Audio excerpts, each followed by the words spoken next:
Yes, I never had the pleasure to meet Vera Rubin, but of course, in every public talk or whenever a new student comes to my research team, her name comes up. I'm sure she knows.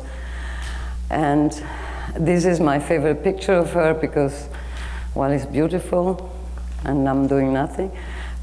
Because I'm imagining that she looks over me and says, "Keep going, Elena, keep searching. Maybe one day you'll find one WIMP." So the search for dark matter with the Xenon project started many years ago with support by the National Science Foundation. It goes on today. As you know, we haven't found any sign of this particle despite an increase in sensitivity by more than almost 5 orders of magnitude, which is outstanding. But we keep searching with the newest experiment that we're putting together this year, which I tell you a little bit later. And so we're searching specifically for this particle dark matter in the form of weakly interacting massive particle, as Mark said. And of course, we have to be, and we know, we are aware that this is only one of the candidates for dark matter. We have heard today fuzzy dark matter, we have heard a lot about primordial black holes. There's all kind of candidates which have been put out with huge range in masses, as you can see, and it's not shown here, orders and orders of magnitude in difference in cross-section. This shows actually the reason, I mean, these WIMPs of course have attracted a lot of attention since this paper, since long time, and the height of the column shows the interest of the community, of the field. However, we do keep, as I said, an open mind, and specifically, however, today's talk, this direct detection, it's for WIMPs, and we have broadened our search in the sense that we look for a variety of interaction of these particles in targets on Earth. So we're looking now at searching for dark matter with experiments in underground laboratories around the world, and Xenon is one of them. And I couldn't resist, other than the inspiration of Vera Rubin, of course, Mark, a paper, which was another paper that every student had to read a long time ago and still today, so I hope, let me not say more. So we're still looking. So we're looking for a scattering if this dark matter is in the form of a particle such as a WIMP, hopefully a supersymmetric particle such as the neutralino. We expect it to scatter with a nucleus or an atom of a target of a standard matter, such as the Xenon atom, our favorite, and this was, of course, suggested a long time ago by Goodman and Witten. And what is our observable in this elastic scattering of a WIMP with a nucleus, at least in the more straightforward scenario? Our observable is the tiny energy which is imparted by this particle to the nucleus. And so this is the first challenge that we have, and we can calculate the number of events that we expect in a detector. If we put together a target in a detector, we can calculate the rate expected, and here is shown. And so this rate we know must be proportional to the number of atoms I put in my detector to the density of these particles in the halo of this Milky Way and the velocity distribution with which they move. Also, we need a cross-section from physics, and of course is inversely proportional to the mass of this particle that we don't know. So here is shown the rate in events per keV per ton per year as a function of the observable, the nuclear recoil energy in keV nuclear recoil, and this done the calculation assuming so-called standard halo model with for a mass of 50 GeV particle, and at the level of cross-section 10 to the minus 46 square centimeter, which is where we are about today on the left. And this shown for xenon, germanium, and argon, 3 of the targets which are being used in this experiment. And what you want to take from this is simply that in the standard interaction in which you have a scattering of this particle with a nucleus. Due to the coherence of the scattering, a heavy nucleus or an heavy atom such as xenon would win in terms of giving you a lot of rate if the threshold of your detector to measure the energy is low enough. And so for this cross-section here, 10⁻⁴6, if they were there at this rate, at this cross-section, we would expect 15 events if you have 1,000 kilograms of xenon atoms and you wait 1 year for 10 keV threshold. And of course, the rate is highest in the largest atom of xenon and so on for the others. And you see also the other feature that if the particle is less massive, let's say that's shown for a 4 GeV, lighter dark matter particle at a cross-section 10⁻⁴ square centimeter, again, lighter nuclei such as neon or silicon would be better. On the other end, we will see later that these targets such as xenon, for instance, if we, in some ways, we can operate them so that the threshold can be lowered quite substantially and be sensitive also to this light dark matter. The small rate that we have seen, it was much higher when I started, but at this level of a handful of events per 1,000 kilograms per year sets the first requirement. We need very massive target, very massive detector, and I will show you we have been able to increase the mass over time, but the holy grail of this business as an experimentalist is really to understand the sources of background which can mimic this very rare signal, understand them, control them, reduce them. And so that's the first reason why we operate this detector not here but in underground laboratories around the world. But that's not enough because we can shield ourselves under thousands of meters of rock, such as at the underground lab where Xenon is, but to reduce the number of background neutrons from muons, from cosmic rays. But we fight, as we build this detector larger and larger, we really fight to the limit the intrinsic radioactivity which everything which we use to build these detectors contain. And so it's really becoming a fight against radioactivity in materials, and now we are at the level that we are fighting the radioactivity intrinsic to the target themselves, such as in the case of xenon is krypton, krypton-85 radioactive isotope of the krypton, and radon. Everybody's fighting radon. And ultimately, we have nothing to fight. We cannot fight because we're going to see, and that's the only consolation. And eventually, we might not find any WIMP, but we will see neutrinos. Neutrinos from boron 8 through the coherent elastic scattering on the xenon nucleus, or we'll see PP neutrinos, and so this detector eventually will be open to do other physics, and I will tell you about some other as well. So fighting backgrounds is the holy grail, and the field has been very active for the past 20 or more years. We use a variety of technique, from superheated bubble chamber to semiconductor detector to scintillating crystal to noble liquids. And so a lot of detector material, a lot of detector schemes. And the goal is always the same, to measure either one or more than one signal which arises when you have radiation scattering off an atom of standard matter. So if we have an interaction, we are going to have an amount of energy deposited in the target, and we are looking either for an ionization signature or a scintillation or heat or bubble.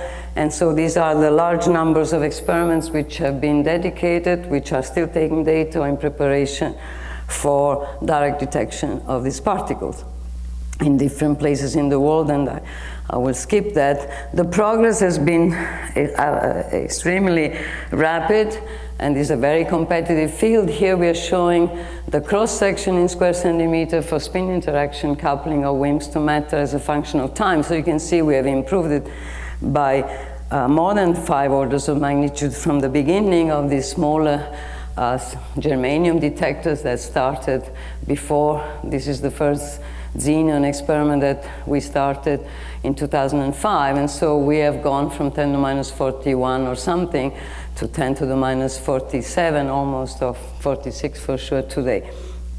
And despite all this effort, yes, no signal, but we keep going, as I said, and hopefully in the next decade, in the next 4 or 5 years, with the most sensitive experiments that we are preparing, we're going to see a signal. So that's the other way to show the status of the art today. This is the way we show it, this spin-independent WIMP nucleon cross-section as a function of WIMP mass, and covers a broad range from low mass WIMPs, so light dark matter, where we have quite some experiment doing an amazing job at probing lower and lower the search. But for heavy WIMPs, so for massive particles, clearly the field or the search has been driven by the liquid xenon detector. That's our best constraint from xenon 1 ton, and that's where we want to get an orders of magnitude with the LZ project and the xenon and ton project to come up in the next year or so. That's where we are today, and then we have liquid argon here, targets, and so on and so forth. We have the previous experiments. So that's where we are today. But what's interesting that we are going to search for something which is at the level of a few events per 1,000 kilograms per year. So if we wait 4 or 5 years, if we can operate these detectors at this mass scale for 4 or 5 years, we should get a handful of events if the cross-section is at this level. So that's where we are. And what makes xenon one of the most favorable targets, I guess I will start first from the physics school. At the beginning we were talking mostly about spin-independent, maybe spin-dependent cross-section, but we have opened up our horizons. And because it has a huge, we can probe a large number of models and rich physics, not only just the standard scattering of the WIMP with the nucleus, but we can look at inelastic interaction, and by looking at by measuring only the ionization and forgetting about the signature of light, we have shown, the paper will come up shortly, that we can look, for instance, at bosonic dark matter, axion-like particle, or dark photons. But we, as I mentioned, we can look, of course, at neutrino astrophysics, both elastic scattering of solar neutrinos, coherent scattering of boron 8. Would be great to have some supernova neutrinos. And also, as I will show you, and we recently published results looking at the double electron capture of xenon 124, another very rare process with such a low background detector was enabled, and ultimately also neutrino-less double beta decay of xenon 136. We have made a huge progress in the last 15 years in handling and maturing the technologies that we need to operate this liquid ionization detector. It is a very dense liquid, 3 times the density of water, and so the cryogenic is relatively easy. We operate around minus 100 degrees C, so it's not that complex, and we have learned a lot about purification of these materials, and also purification from those radon and krypton that I told you before. So the next we are now at the level of 10 ton detector, with this generation coming up from the few tens of kilogram detector with which we started, and the next, hopefully the next step is for seeing 50 or 100 ton noble liquid detectors. The background is, we have achieved the lowest background in any dark matter experiment with xenon 1 ton, despite its size. It's quite impressive. And we do that, I'll say it now in case I run out of time, both because we can purify this target and keep it clean from intrinsic radioactivity as to the best we can, but we use a lot the self-shielding ability of this dense liquid. With a ZO54, xenon is very a good stopping material for penetrating radiation. So only a few centimeters of xenon at the edges of your detector is enough to stop or absorb a lot of penetrating radiation. Self-shielding ability, and then most importantly is this 3D imaging capability that at Xenon TPC, the way we operate it provides. So being able to measure X, Y, and Z of every interaction enables you to distinguish better signal from noise. And we use also electronic recoil from nuclear recoil discrimination based on the response of these noble liquids to different ionizing particles. So there are many reasons why this material over time, I mean the facts show themselves, why is it such a promising target, and the promising target has worked very well in this approach of using it in a two-phase time projection chamber. As I mentioned, a 3D imaging detector, which has shown to go down to kV energy as a threshold. And in a Xenon TPC, essentially, you fill this very large amount of liquefied xenon, which you continuously purify to keep it free from electronegative impurity, first of all. And if there is an interaction, you're going to have scintillation light, which is very prompt, few nanosecond fast light. That's the S1 signal. And then you have also ionization, the ionization electrons. What we do is we drift them against an applied electric field. And once they reach the liquid-gas interface, we extract them into the gas, into the cold gas on top of the liquid, and there they are accelerated in this stronger field, and they emit more photons, more scintillation light. So we turn the charge signal into a light signal. We end up with two S1 and S2 signals. The second one, the S2, is proportional to the energy deposited by the particle, and the ratio of these two signals is very different for a WIMP type recoil or neutron than from an electronic recoil from a background. And then we have the fiducialization.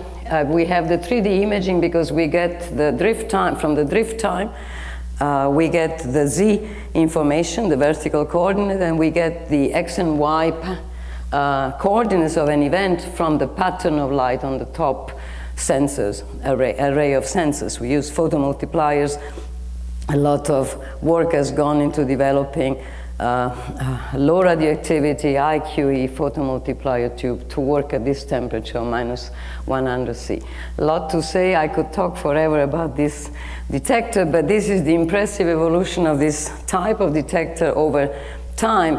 Increasing the mass from few tens of kilograms to thousands would not have brought us anywhere if we didn't decrease the background to a substantial level simultaneously. So this is Xenon 10 with 5 kilograms of active mass, Xenon 1 ton with about 1,300 kilograms. But Xenon 10, which was built off the shelf at Columbia University, almost wherever I could gather, the NSF funding was not so large, but still I always go on. So it was a very first demonstrator, and it was very hot and radioactive. These are events per ton per kV per day. So we have reached 0.2 events per ton per kV per day with Xenon 1 ton despite its size. And that has enabled a lot of physics and the best constraint in the field. And so that's another way of showing it. We started in 2005 with this first prototype, and we are here. We have terminated the Xenon 1 ton experiment last December, with which we reached almost to this level, with a total of 3,200 kilograms, 1 meter drift. That's the challenge that I would like to point out, from 15 centimeter to 1 meter drift detector. And now we are preparing this 8,400 kilogram, 1.5 meter drift Xenon and ton or upgrade. And so where is Xenon? Is in one of these underground laboratories. This is the Gran Sasso underground laboratory below 1,400 meter rock in the hole B of the lab. And so that's where the Xenon program has been carried out since the beginning. It's a great place to operate and work, to convince these young students and postdocs that we keep not recycling. I keep saying that word, I shouldn't say recycle, but we recycle them in the sense we try to keep them within ourselves. So we move them from one institution to another. So about 170 scientists, a lot of young people from 22 institutions around the world, operating this experiment at Gran Sasso. If you were to visit all B of the Gran Sasso laboratory, that's how the Xenon infrastructure looks like.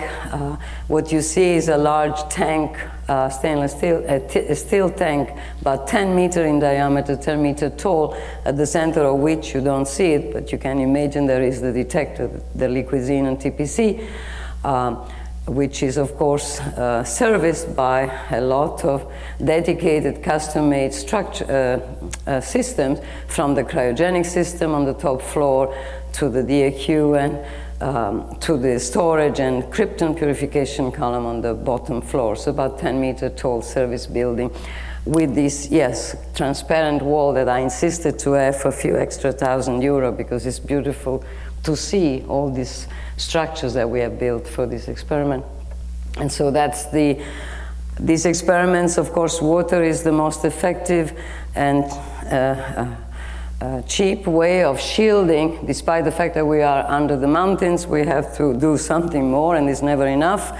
So we have this layer of water, 700 cubic meter of water, implemented with photomultiplier as a water Cherenkov detector to reduce the neutron rate from muon-induced background to less than 0.01 per ton per year in xenon 1 ton. So there is this structure, this detector, which is a water Cherenkov detector, and in the center there is this TPC.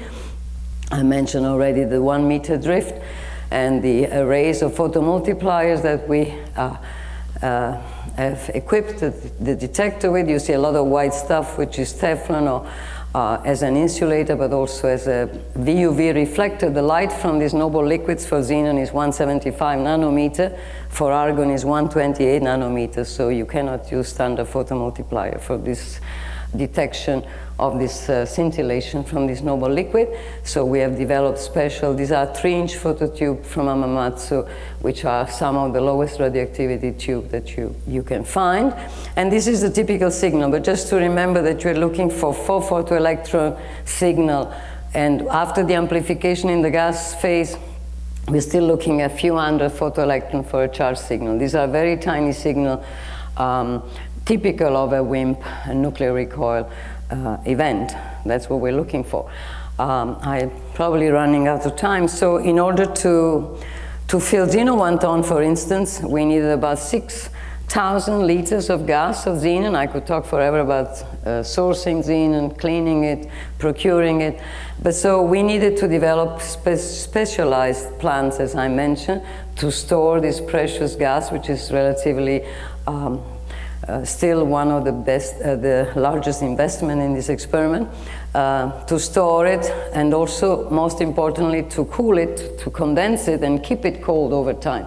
I mentioned these experiments. This has lasted for almost 2 years, so for the first time we have demonstrated that we can keep these instruments cold over a long period of time. And as we go into the next generation phase, we need to show 4 or 5 years of operation of a cold mass of 8,000, 10,000 kilo of stuff at minus 100 degrees without interruption, because we want to continuously search. So we have succeeded in, that's one of the greatest achievements, I think. Well, not because my group was involved, but because it has been a pain to get from this cryo coolers that we're using. We use pulse tube refrigerator to demonstrate this longevity of the operation. This is the 5.5 meter krypton distillation, another cryogenic distillation column with which we reduce the krypton in xenon to the less than 1 part per trillion, which is required for the sensitivity. That's been quite an achievement also in xenon 1 ton, which all these plants will be reused also for the upgrade. Including the outer vessel. I had that vision to build the outer vessel. Of course, this mass of xenon is contained in a double-walled cryostat, it's cold.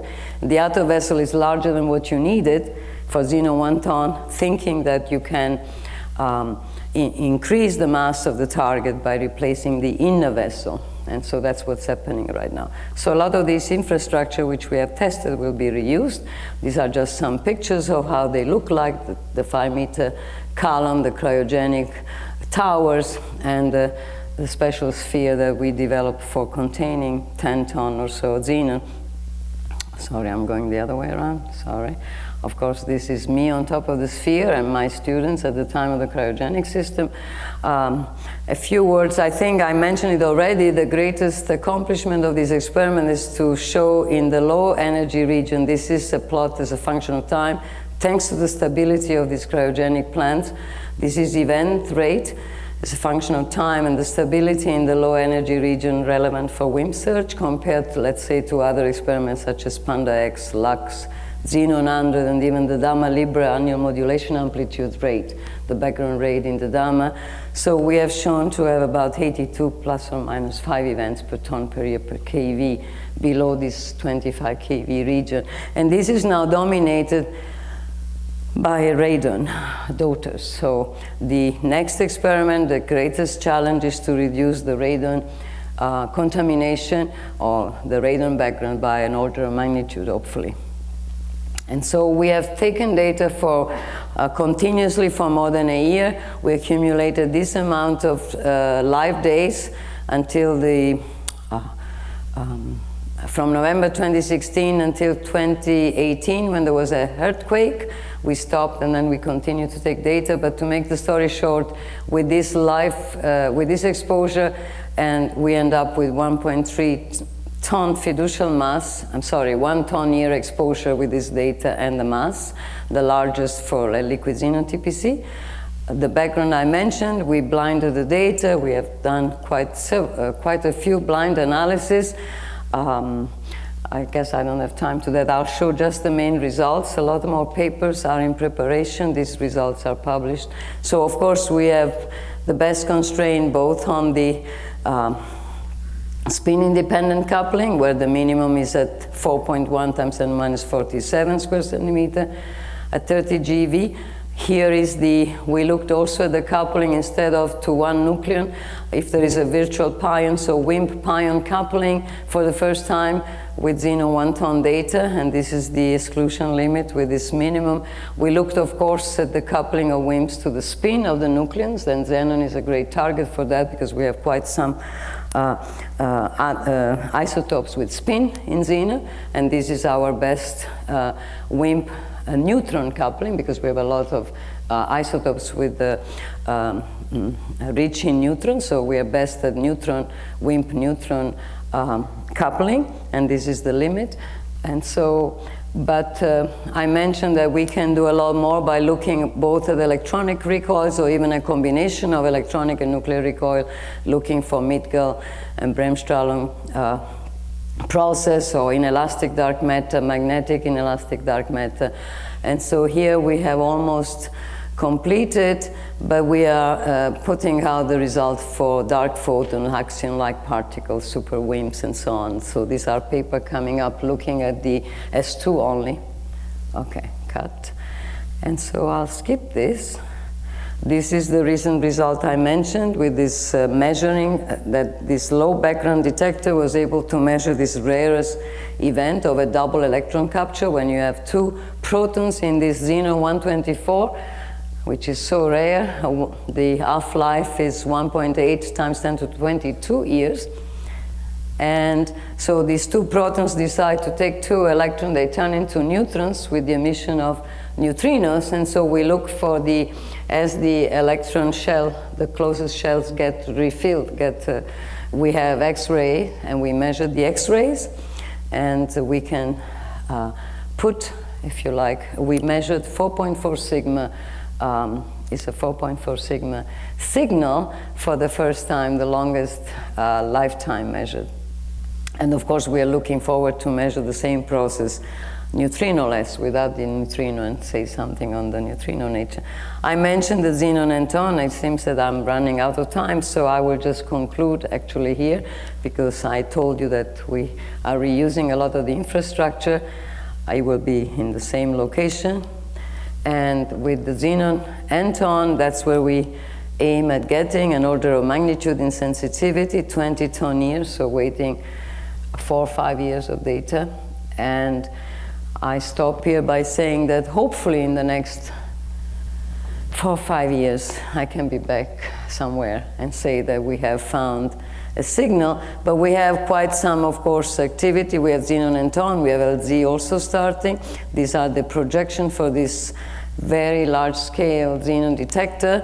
There is dark side 20K, eventually at some point to come as well, and ultimately an even larger detector, and this is the neutrino floor. But I want to say that if we find a signal, it will be, of course, amazing and awesome, and I'm dreaming of that every night. But if we keep finding nothing, I think is also important, because as never before, it's important to finally change direction or help ourselves and our theorists friends to change direction and find a different answer for what dark matter is. Thank you.